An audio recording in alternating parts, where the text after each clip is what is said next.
사도행전 9장 15절에서 16절 말씀입니다. 제가 봉독하겠습니다. 주께서 이르시되 가라. 이 사람은 내 이름을 이방인과 임금들과 이스라엘 자손들에게 전하기 위하여 택한 나의 그릇이라. 그가 내 이름을 위하여 얼마나 고난을 받아야 할 것을 내가 그에게 보이리라 하시니. 아멘.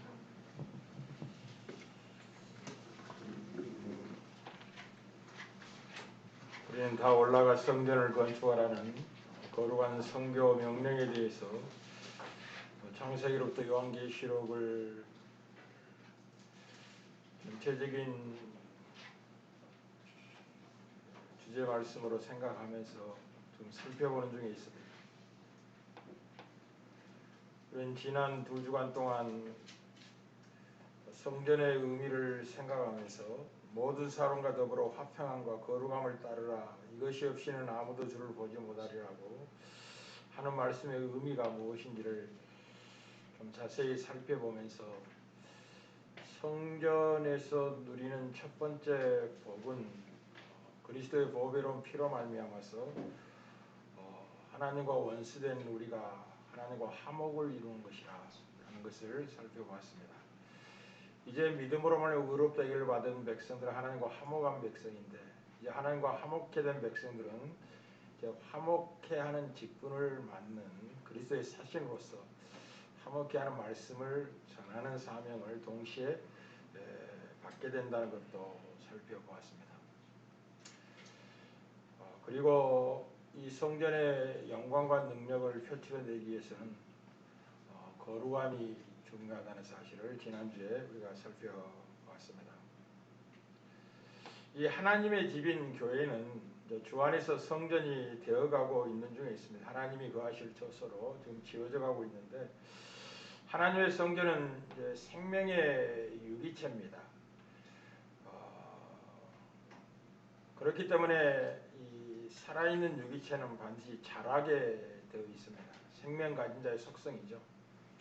오늘은 이제 살아있는 성전인 교회, 하나님의 집, 거룩한 성전은 이제 어떻게 자라는지에 대해서 살펴보고자 합니다. 결론적으로 이야기하면 살아있는 유기체인 교회, 성전은 사랑 안에서 진리를 말함으로 그리스도께까지 자라가게 됩니다. 쉽게 말하면 하나님의 말씀으로 이제 자라게 되는 것입니다. 그래서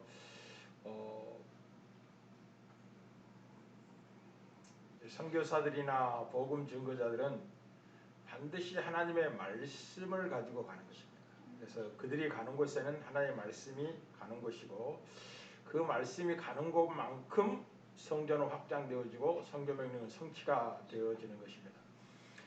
그런데 그 진리를 말할 때 반드시 사랑 안에서 말을 해야 된다고 성경은 이야기합니다. 사도 바울은 에베소 4장 15절에서 오직 사랑 안에 참된 것을 하여 범사에 그에게까지 자라가라. 그는 머리니 곧 그리스도라 라고 말씀하고 있습니다.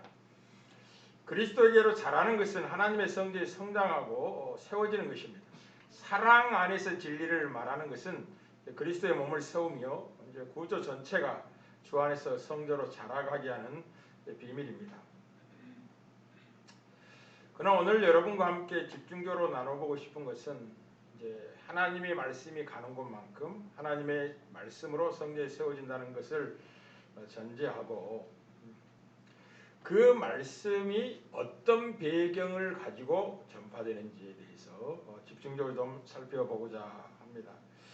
그리스도의 몸과 하나님의 처소인 성전은 복음 전파자들이 다른 사람에게 하나님의 말씀을 전하는 일을 통해 성장해 가기 때문에 하나님의 말씀은 성전으로서 교회의 성장에서 핵심적인 이치를 이제 가지고 있습니다.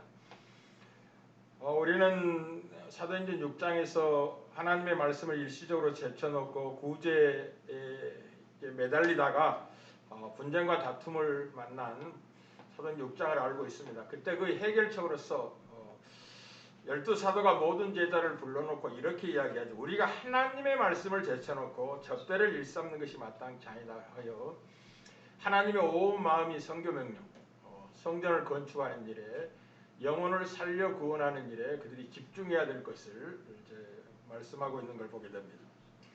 그래서 견실한 성장은 개인적으로나 우주적으로나 반드시 하나님의 말씀을 통해 성장한다는 걸 기억하셔야 됩니다. 그렇지 않으면 어떻게 되느냐? 여름철 민들레처럼 성도들은 박해로 인해서 말라 죽게 될 것입니다. 이제 코로나19가 조국 교회에 이제 각 교회의 모습을 보여주고 있는 것이죠. 가시떨기에 쌓인 식물처럼 세상의 염려와 재물의 유혹에 말씀이 맞게 성장을 이제 막아버리는 자라지 않는 모습을 보게 될 겁니다. 그래서 교회는 반드시 한 영혼을 키우는 것이나 우주적인 이제 성전을 건축하는 일이나 할 것 없이 그 성전을 자라게 하는 것은 하나님의 말씀이라는 사실을 기억할 필요가 있겠습니다. 이것을 전제하고 이제 이 말씀이 이 증거되는 배경이 무엇이냐? 하나님은 깊은 지혜 속에서 이 말씀이 성장하여 성전이 건축되어지는 일에 하나님이 고난을 사용하고 있다는 걸 기억하셔야 됩니다. 이건 굉장히 중요한 것입니다. 그래서 이방인의 사도로 부름받았던 이 사울을 회심하고 이제 바울이 되게 하여 선교사로 하나님이 보내실 텐데 아마 의미 있는 말씀을 하시죠. 다메섹에서 사울은 주님을 배웠고 그때 이제 다메섹에 있는 또 다른 한 사람 제자가 있었는데 환상 중에 아나니아를 주께서 부르셔서 어떤 임무를 줍니다. 뭘 주냐면 일어나서 네가 직가라는 거리로 가면 유다의 집에서 5 사람 사울이라는 사람이 있을 것이고 그를 만나게 될 것인데 그가 기도하는 중이라고 말씀하시면서 그에게 내가 환상을 보여서 아나니아라는 사람이 들어와서 너에게 안수하여 다시 보게 할 것을 내가 그에게 알렸으니 네가 가서 그에게 안수하라 라고는 사명을 줍니다. 그때 아나니아가 주님께 대답하기를 아니 사울이라는 인물은 예루살렘에서 주의 성도에게 적지 않은 해를 끼친 적대적인 인물인데 그런 자에게 라는 이야기를 합니다. 여기서도 주의 이름을 부르는 모든 사람을 결박할 권세를 대제사장에서 받아서 핍박하러 온 인물 아닙니까? 라고 했을 때 오늘 본문이 주어진 겁니다. 주께서 이르시되 가라. 이 사람은 내 이름을 이방인과 임금들과 이스라엘 자손들에게 전하기에 택한 나의 그릇이다. 쉽게 말하면 나의 선교 명령에 순종하여 이방인을 섬겨 구원에 이르게 하라. 거룩한 성전 건축의 일꾼으로 내가 택한 그릇이라는 거죠. 그래놓고 희한한 말씀을 하시죠.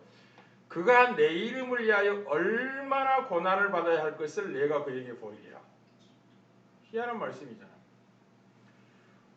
이 사명을 감당하는 데서는 반드시 엄청난 고난을 받게 될 것이다 라는 것이죠.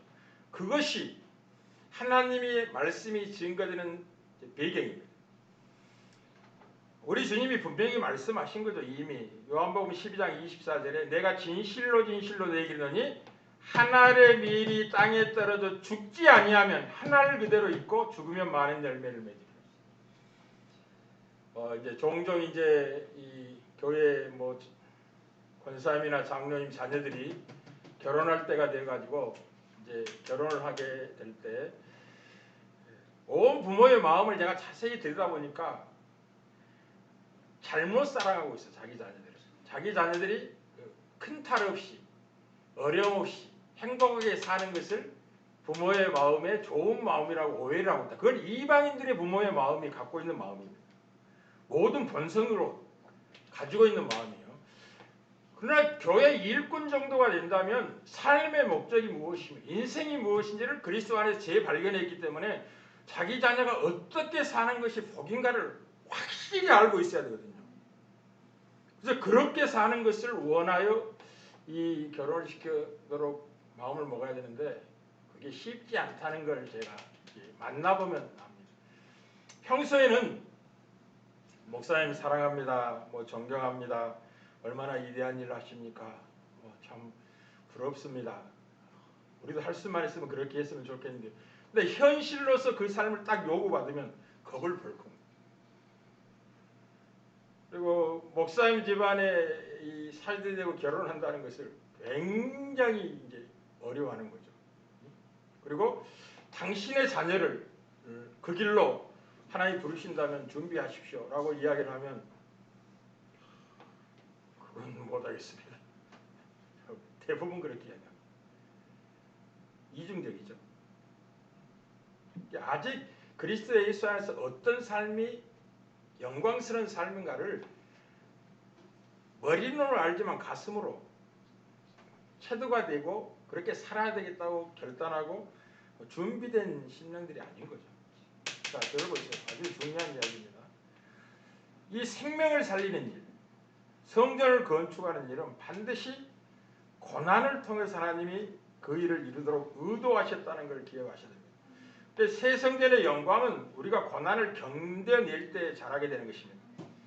그리스도인들이 시련과 자신들의 연약한 가운데서 하나님을 신뢰할 때 하나님은 우리를 통해서 자신의 영광을 비추시고 고난은 우리에게 그리스도의 생명이 우리 안에 흐르기를 갈망하는 계기를 만들어내게 됩니다.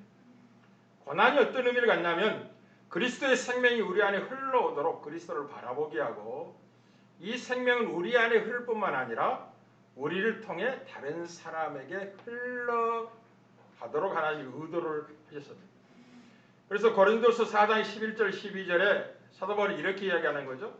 우리 살아있는 자가 항상 예수를 위하여 죽음에 넘겨짐은 예수의 생명이 또한 죽을 육체에 나타내게 하려 함이라. 그런즉 사망은 우리 안에서 역사하고 생명은 너희 안에서 역사하느니라.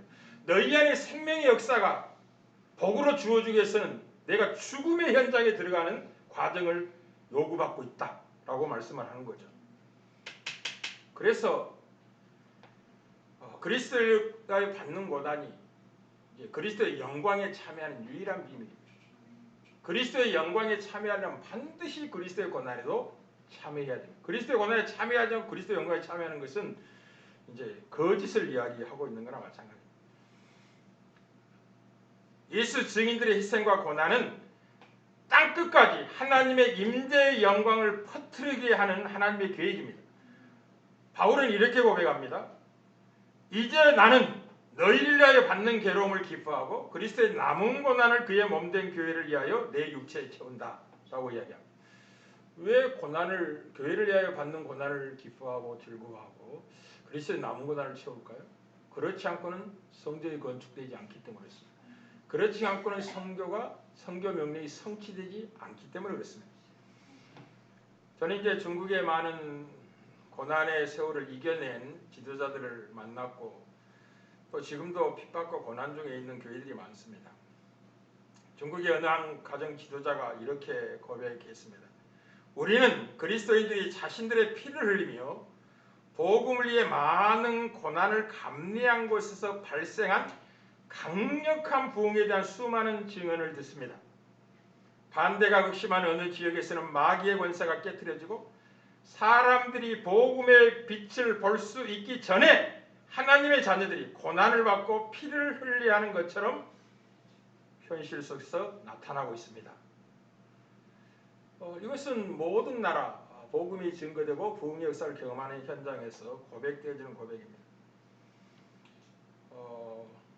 1992년 오스왈드 샌더스가 이제 인도에서 고난받는 한 선교사에 관한 이야기를 듣고 이렇게 기록을 남겼습니다. 머나먼 길을 걸으며 크게 낙심했던 어느 긴 하루가 끝나갈 즈음에 그는 한 마을에 도착해 복음을 전하고 했지만 운전박대를 받았다. 그래서 낙담하여 마을 어귀로 가는 그는 탈진하여 이제 잠이 들었다. 잠이 깨었을 때는 온 마을 사람들이 그의 말씀을 들으려고 모여 있었다. 마을 촌장 그가 자고 있는 동안에 어떤 사람인지 보려고 왔다고 했다. 물집 잡힌 그의 발을 보았을 때 마을 사람들은 그가 거룩한 사람이 틀림없다고 생각했고 그를 배척한 자신들의 악행을 잘못이라고 결론을 내렸다. 그들은 미안한 마음에 이 사람이 그토록 고생을 하면서까지 자신들에게 전하려 했던 말씀을 듣고 싶어 했다. 복음을 전하는 그를 배척했지만 그가 잠들었을 때 그 발이 부르트고 물집으로 가득한 모습을 보고 도대체 이분이 무엇을 전하려고 이 고난을 감수하는가? 이 고통을 이겨내는가? 무엇 때문인가? 라는 궁금증을 갖게 했고 듣고 싶은 마음을 갖게 했다는 거죠. 모든 시대, 모든 나라, 모든 민족 속에 복음이 증거될 때는 그런 고난의 역사가 있습니다. 아프리카 마서이 전사했던 요셉이라는 인물이 어느 날 길을 가다가 어떤 사람을 만나 복음 전도자를 만난 거죠. 예수 그리스도의 복음을 듣고 그가 그 자리에서 예수님을 자신의 구주로 영접하고 회심을 했습니다. 그리고 성령의 능력은 그의 일생을 변화시키기 시작했는데 어찌나 신이 나고 기쁨에 충만했든지 자기 마을로 돌아가서 제일 먼저 자기 부족 사람들 그 좋은 소식을 나누고 싶었습니다. 마을에 들어가서 요셉은 집집마다 다니며 만나는 모든 사람에게 예수님의 십자가의 구원에 대해서 말했고 그들도 자신처럼 얼굴이 환하게 밝아질 것이라고 기대를 했었습니다.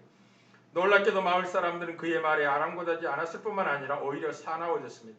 마을 남자들은 요셉을 붙잡아 바닥에 내팽개쳤고 여자들은 철조망 꼬챙이로 그를 때리기 시작했습니다.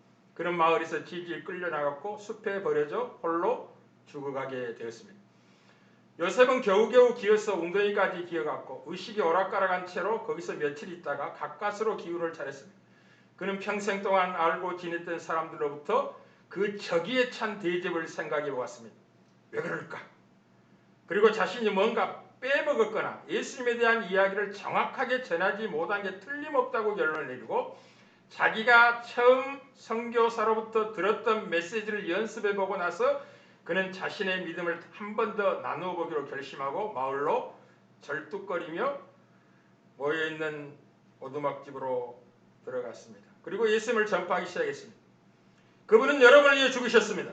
여러분이 용서를 받고 또 살아계신 하나님을 알게 하시려고 말입니다. 그는 간곡하게 복음을 전했습니다. 다시 그가 마을 사람들에게 붙잡혀 꼼짝 못하고 있는 동안 여자들은 다시 그를 때렸고 이제 막 아물기 시작한 상태는 도지고 말았습니다. 다시 한번 그들은 의식을 잃은 그를 마을에서 끌고 나가 죽게 내동기에 쳤습니다. 처음에 매를 맞고 살아난 것은 참으로 놀라운 일이었다. 두 번째 물매를 맞고도 살아난다는 것은 기적이었다. 다시 며칠을 온몸이 멍이 들고 상처투성인 요셉은 황야에서 다시 돌아가기로 작정했다. 그는 그 작은 동네로 돌아갔지만 이번에는 그가 입을 열기도 전에 그들이 공격해 왔다.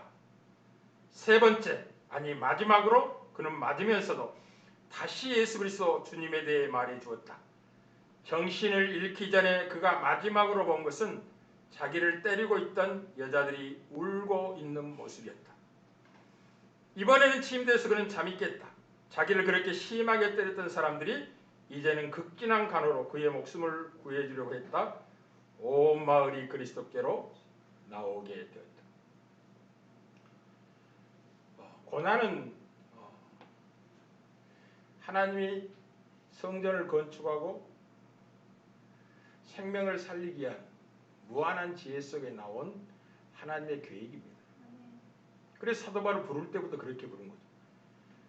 네가 이제 임금들과 이방인들과 이스라엘 자손들에게 전하기 위하여 택한 나의 그릇인데 그가 내 이름을 위하여 얼마나 고난을 받아야 될 것을 내가 그에게 보이리라고.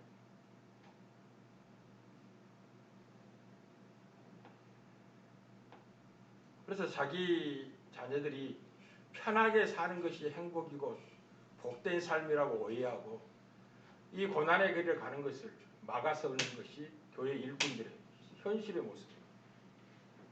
평소에는 그렇게 안 하다가 결정적인 순간에 안 돼! 나는 그거 못 봐. 그렇게 살아보십시오. 몇 날이 못 돼서 알게 될 겁니다. 몇 날이 못 돼서. 이미 추석을 목전에도 여러분에게 알렸습니다. 여러분이 복이라고 생각하는 그 생각이 삶을 허비하는 삶의 내용이 될 수 있다는 것을 여러분이 알겠습니다. 지난 세월 한번 돌아보십시오.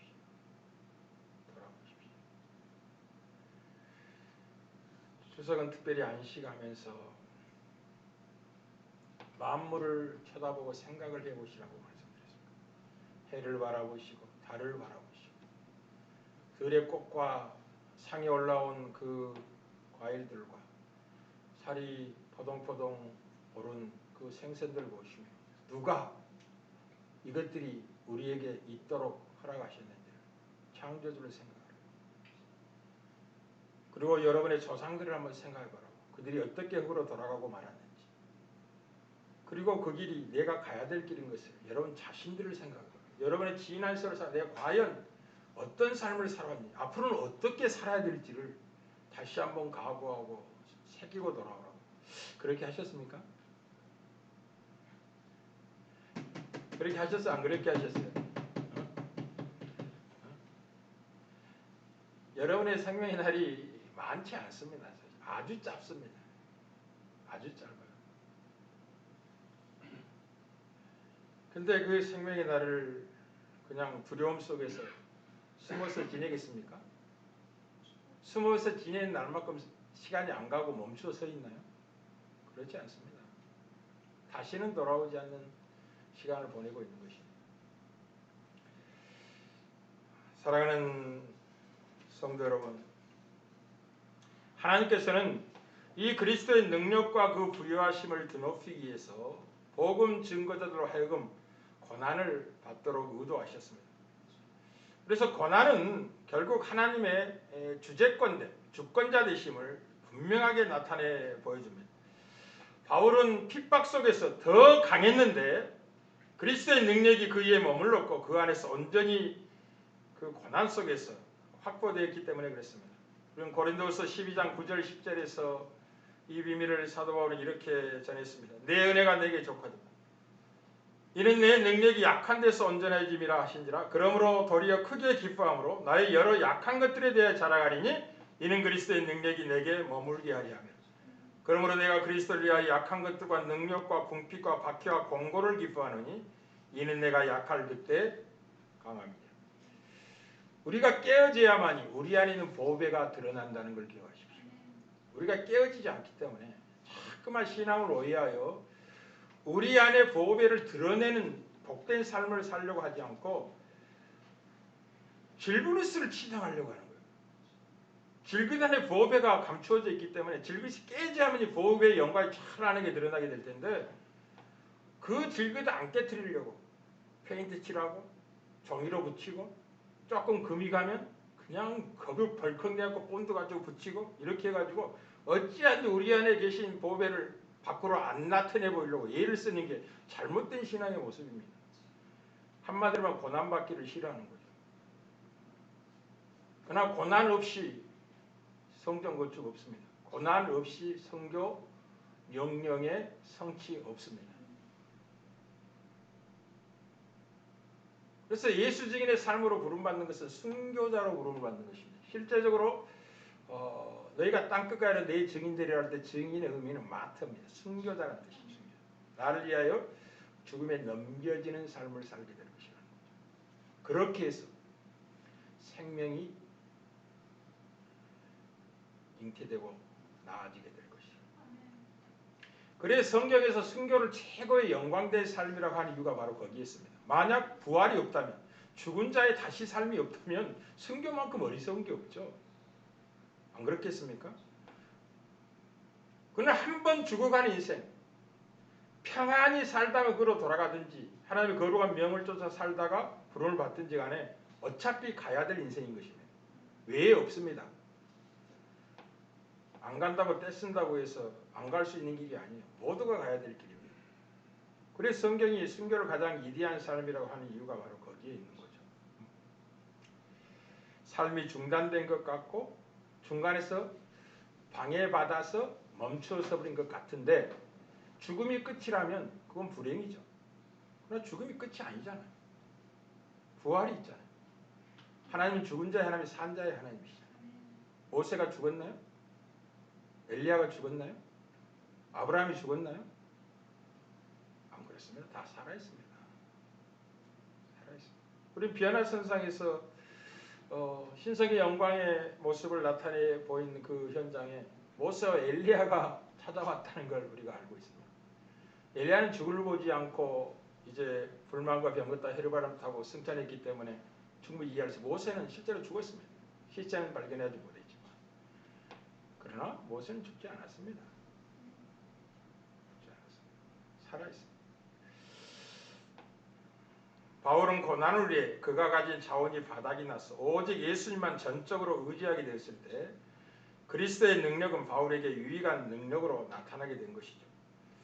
우리가 자신을 지탱하기 위해 뭔가 할 수 있는 것이 전혀 없을 때 우리를 붙들어 주신 하나님의 지극히 크신 능력과 사랑이 우리를 통해서 흘러나오게 된 것입니다. 이게 약할 때 강함이라고 하는 말의 의미입니다.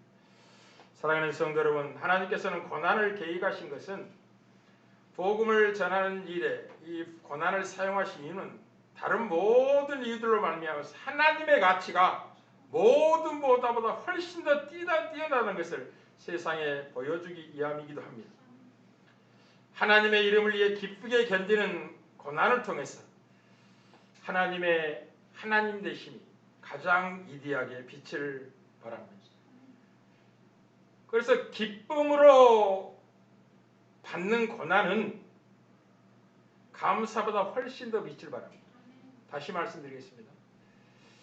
기쁨으로 그리스도를 위해 받는 고난은 감사보다 훨씬 더 빛을 발하게 됩니다. 신약성경을 통해서 분명히 알 수 있는 비밀이기도 하죠. 그래서 우리가 세상에 사는 동안 부유해서 감사하는 것이 아니라 진실한 그리스도인들은 기쁨으로 주의 명령에 순종함으로 말하여 고난받는 것이야말로 예수님의 가치가 가장 밝게 빛나는 길이라는 것을 알고 이 거룩한 부르심에 순종하게 되는 거죠. 이미 이 성교 명령은 순종하는 자들을 통해서 성취한다는 사실을 여러분이 잘 말씀드렸습니다. 근데 이 순종이 어려운 것은 그 길이 고난으로 요구받는 길이기 때문에 십자가의 길로 부름을 받는 것이고 가장 영광된 길이지만 자연인이 가장 싫어하는 길이기 때문에 아무나 갈 수 있는 길이 아닙니다. 오직 하늘의 별처럼 빛날 존귀할 인생들만이 그 비밀의 길에 들어서게 되는 거죠. 그리고 잠시 잠깐 동안은 세상 사람들에게 저수와 멸시를 받을 수 있습니다. 그러나 여러분 그리스도 안에서 주와 동행하는 삶의 이대함은 어디에 있느냐면 온 세상이 나를 조롱한다 할지라도 그것이 별로 크게 안 보여요. 전혀 안 보입니다. 관심이 다른 데 있기 때문에. 예를 들어 세상 사람들부터 인정과 영광을 받기를 원하는 마음이 가득했다면 그런 조소와 비난에 대해서 그냥 충격을 받고 까무러칠 것이죠. 근데 관심이 거기였기 때문에 그런 사람들이 아무리 조소와 비난과 멸시와 공격을 한다 할지라도 관심이 다른 데 있어요. 그런데 그게 들어오지가 않습니다. 요즘 이제 조금 유명해지면 SNS나 또 자기 온라인 계정에 좋아하는 글도 적지만 악플들도 많이 달아놓잖아요. 정말 우리 청년 여러분들이요, 예수 믿는 사람들이요, 절대로 악플 달지 마세요. 그건 살인하는 것과 같습니다. 아예 달지 않은 삶을 사시고 달면 반드시 그분의 장점과 칭찬받을 만한 것을 발견하고 이렇게 격려해 줘야지 보이지 않는다고 쌍욕을 하고 네가 뭔데 이렇게 했었고 온 천하에 너만큼 큰 죄인이 없는 것처럼 정죄를 하는 모습들을 보게 돼요. 그거 보고 충격을 받고 자살하기도 하고 그러잖아요. 그러나 그렇게 악플 단다고 괴로울 필요 없습니다. 그거 안 보면 돼요. 그런 거 쳐다보지 마세요. 남이 자기를 대해서 어떻게 평가할지 그렇게 하면 충성할 수가 없어요. 사도 바울의 이 충성의 비밀이 어디 있었다고요? 맡은 자에게 오직 구할 것은 충성이 있었는데 충성의 삶이 가능했던 이유는 남이 자기에 대해서 평가하는 것에 대해서 하나님의 평가가 나타나기까지 미뤄둔 겁니다. 너희들이 나에게 뭐라 할지라도 나는 그 평가에 대해서 귀를 안 기울여요. 나도 나 자신에 대해서 평가하지 않는 거죠. 아직 나를 평가하실 분은 오직 한 분밖에 없다는 사실을 알고 그분의 평가만이 참된 평가라는 걸 알고 지금이라는 날을 충성함으로 달려갈 싸움을 싸워야지 사람들이 어떻게 평가하는지에 대해서 귀 기울이고 상처받고 조금 좋아하면 기고만장하고 조금 비난하면 그냥 깊은 수렁에 떨어진 것처럼 자더라고 이렇게 해서는 안 돼. 그러면 충성할 수가 없는 거죠. 세월을 낭비할 수밖에 없죠. 사랑하는 성도 여러분, 우리가 세상에 살고 있는 동안 부유해서 감사하는 것이 아니라 기쁨으로 보담받는 것이야말로 예수님의 가치가 가장 밝게 빛나는 길이라는 사실을 알고 그리스도가 영광을 받는 일이라고 하면 내가 무슨 고난으로 감수하겠다라는 이 복된 심령이 선교 명령을 이룰 수 있는 쓰임받는 일꾼들이고 위대한 영웅 같은 존재들이죠. 그래서 베드로전서 4장 13절에 오직 너희가 그리스도의 고난에 참여하는 것으로 즐거워하라 라고 하는 말의 의미가 무엇인지를 우리가 알게 됩니다. 그래서 이제 선교 명령에 순종하기 위해서는 그리스도의 고난에 참여하는 영광된 특권을 누릴 줄 알아야 됩니다. 이제 빌립보서 1장 이제 29절에서 아주 중요한 말씀을 이제 빌립보 교인들에게 사도 바울이 남깁니다. 뭐라고 남기냐면 그리스도를 위해서 너희에게 은혜를 주신 것은 하나님이 그리스도를 위해서 이제 빌립보 성도에 은혜를 주셨죠. 그 은혜의 내용은 두 가지라는 거죠. 첫째는 그를 믿을 뿐 아니라 그를 믿어 구원에 이르게 할 뿐만 아니라 은혜의 내용입니다. 또한 그를 위하여 고난도 받게 하려 하시며 그리스도를 위해 고난을 받는 것은 영광된 특권이죠. 이 말을 다른 말로 이렇게 번역을 하면 이렇게 씁니다. 그리스도를 위해서 너에게 은혜를 주신 것은 다만 그를 믿어 구원에 이르게 할 뿐만 아니라 또한 그리스도의 영광에 참여하게 하려 함이라. 이런 말입니다. 그리스도의 고난을 받게 하려는 것은 그리스도의 영광에 참여하게 하시려 은혜를 베풀었다. 성교 명령에 순종하고 다올라가 성전 건축에 참여하는 영광은 신자가 누릴 수 있는 최고의 특권입니다. 자랑입니다. 여러분의 고난의 크기만큼 성전은 건축될 겁니다. 여러분이 고난을 감내하는 것만큼 성교 명령은 왕성하게 이루어져 갈 겁니다.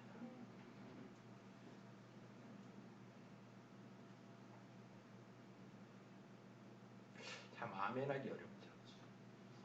진리의 엄중한. 그러나 이것을 기쁘게 아멘할 수 있어야 됩니다. 감당할 힘을 하나님이 주시는 거죠. 감당할 힘. 사도 바울은 이 성교 명령에 순종하기 위하여 어떤 고난의 자리에 부름을 받았는지를 이제 고린도후서 11장 12장에서 장엄하게 이야기하죠. 그 내용은 그렇게 왕성하게 성전이 건축되어져 가고 있었느니라 하나님의 말씀이 땅끝까지 전파되고 있는 쓰임받는 일꾼이었느냐라는 표현이었습니다. 그게 아픕니다. 뭐 괴로웠다 이런 말이 아니에요. 그게 하나님의 계획과 뜻이었기 때문에 그를 부르실 때부터 이미 알리신 것이기 때문이죠. 네가 얼마나 많은 고난을 받아야 될지 내가 너를 통해 얼마나 위대한 역사를 이루어야 될지 내가 그에게 보이겠다. 주님은 이미 하나님의 미라를 통해서 알리셨고 오고 오는 모든 역사 속에서 그렇게 하나님이 일해 오고 계시고 지금도 그런 자를 부르고 계십니다. 복된 인생들 되어지기를 주 여러분으로 축복합니다. 아멘 크게 해야 되는데